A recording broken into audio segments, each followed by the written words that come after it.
So here you go then, this is part 3 of the Z900 carbs.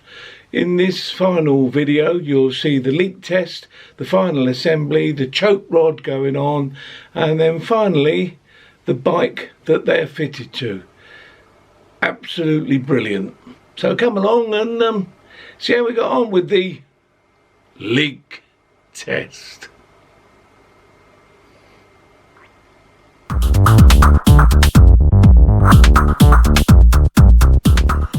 So one of the best ways of setting up these sort of carbs with slides is the light method, where you use the amount of light that you can see coming through the slide to balance them. Example, imagine this particular one, right? You wind the slide down until you just lose the light, and then you wind it back up so there's just a little bit of light. Then you set each one to look the same, and then you wind them down on the throttle stop until the light disappears, and then they have to be all the same. It's a very easy way to do it because the adjusting bolts on the top are very fine.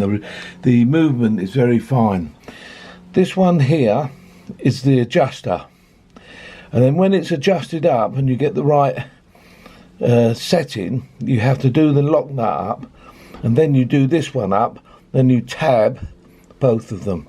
They must be tabbed properly, and then after that any movement in those slides will be down to a gas analyzer. When you've got the engine running, you can put a gas analyzer up the exhaust, and then you can actually set each carb then. So what I'm going to do now, I'm going to set this up so that I can adjust the slides to get the correct amount of light. They're not far off now, as you can see. I played around with it a little bit last night. I'm just going to set it up now, and then I'll show you what it looks like. So I'm going to use this as a master carb. There isn't a master carb. I'm going to use this as a master carb. I'm going to set this one up, then I'm going to set the others to suit this one. So have a look in a minute. You can see that I've adjusted the throttle stop so that it's not quite on the stop, because that is the stop. So there will be an allowance to slow the engine down if need be. So the throttle stop is holding it off, and then I lower each one down until the amount of light coming through is about the same. Now I don't want it that when that comes down on the stop that shuts it off, because then you won't have any adjustment. So what I'm going to do, I'm going to wind it open a little bit more on the throttle stop, and then bring it back down to where it is now, and then check that it's synchronized. Finally, once you're happy with the setting of the slides, do these nuts here up, and then tab both of them so that they don't come undone in service. Now you're ready to refit the polished tops, new bolts, and then pretty much we're ready then for the leak test. All the tops have then been lightly polished and then reinstalled with brand new JIS bolts. Looks really nice. Now I'm going to do the leak test, the dreaded leak test, and volume test to make sure that none of the carbs leak in any way, shape or form, and that each float chamber has the same amount of fluid in it. So when they're drained, they'll have the same amount of fluid in each one. So once that's done, the final thing that will finish these carbs off is to reassemble the choke mechanism. Yeah, there we are. Each pair of carbs has its own fuel system, so you don't need to test all 4 in one go. I've attached a fuel hose to the T-piece, and I'm now going to fill it up to make sure that these 2 carbs don't leak. Then drain each carb into a bowl and measure how much fluid comes out of each carb. It should be the same in each carb, where it should be the same in all four. So what we're going to do now is fill her up, baby. Here you can see the fluid level is not going down.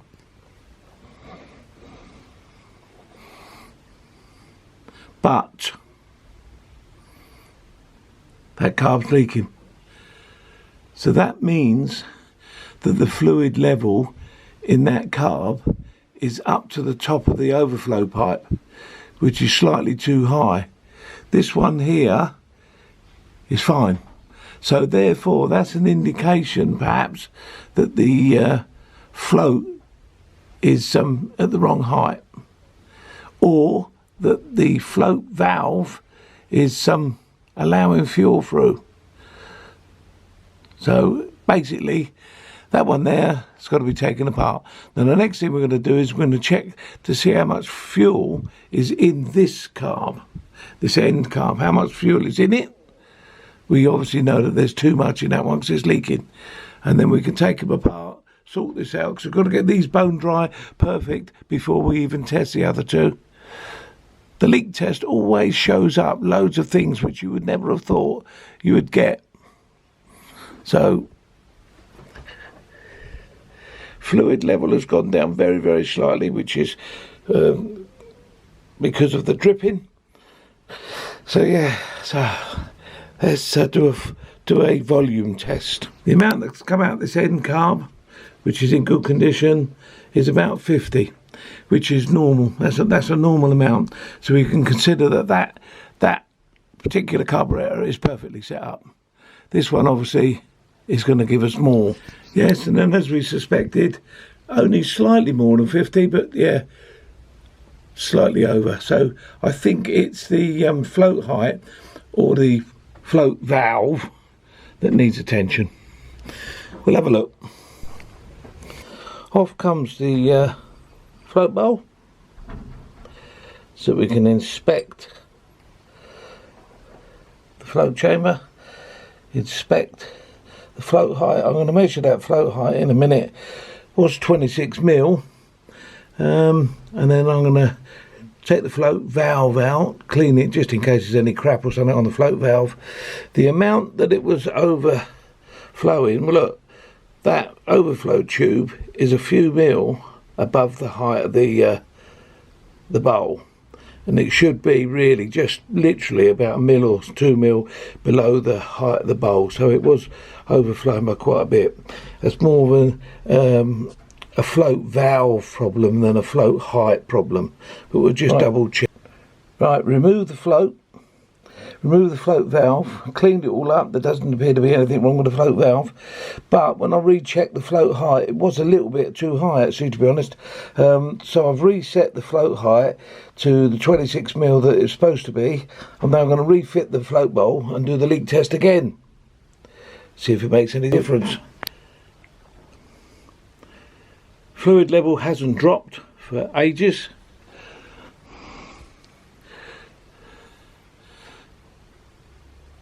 But it's still leaking.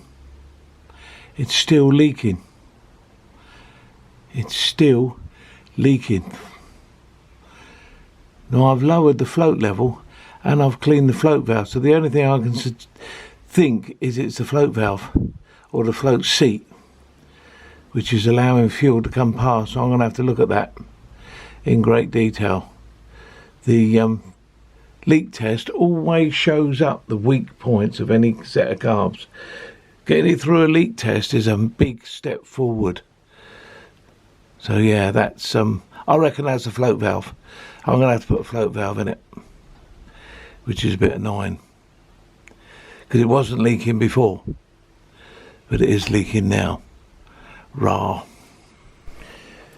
I've just done a volume test again, and the carburetor that's leaking has got hardly any fuel in it compared to what it did have. It's got half the amount of fuel in it that it had before, which is an indication, because I've changed the float height, it's an indication that the float height is allowing less fuel in, but it's still leaking from the pipe. So that might be a pipe problem, not a leak problem, not a height of fuel problem. That might be a pipe problems. I'm going to take the float chamber off and do a leak test of the float chamber on the bench, because there's not enough fuel in that carb.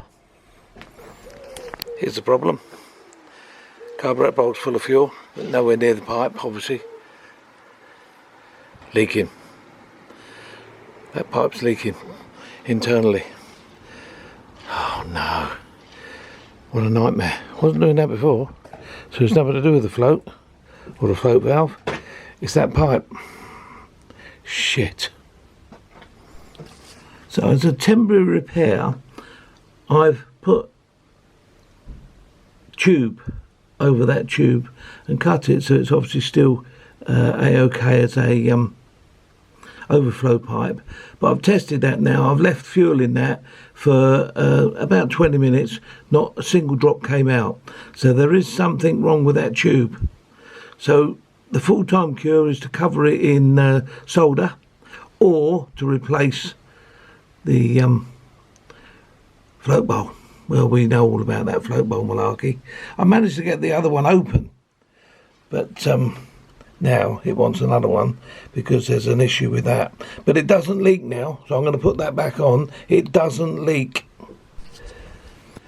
And now, after the leak test debacle, now we've got to try and sort out the choke. Feed the choke rod in, and then as it comes to the choke section, put the lift lever in so that we can tighten it up. Then all four of them are in position. What we're going to do then is we're going to push the choke rod hard up against the end plate and bolt these up onto the section of the rod where they're captive. Now, as you can see, they all operate smoothly. No stickiness, no sticking up, down or whatever. And then when assembled, look, that's holding it off. Yes, on this end, I put a bolt in with a spring on it. Seems a bit archaic, but hey ho. When you lift this up, the choke stays on. And then when you push it down, the choke's fully off. So that's the way it works. So that's the choke done. Everything's working there as it should be. The leak test was a bit of a nightmare. We're going to want to, well, sometimes you get a job that gives you the run around. Sometimes you get a job where no matter what you do, you cannot get the result you want. You don't get those jobs very often, and you remember them because they were hard work. These carburetors weren't hard work. They're not hard work, they're nice carbs. But getting them through the leak test and the volume test was an absolute swine. We had a split pipe on the inside of one of the float chambers, very, very fine split. I covered it in a bit of polythene tube to confirm that it was that was causing the problem, and it was. So then I soldered that back up, and then you get a leak from here, you get a leak from there, you get this, you get that, you fix this, you fix that, and then something else plays up. What a nightmare. Anyway, today I've just done 3 leak tests per side to confirm that everything is now leak free. The volume from each carburetor is correct. So now they're finished. They can go back on the bike and be sent on their way. Zooming up the road. Kawasaki Z900 1976 carburetors.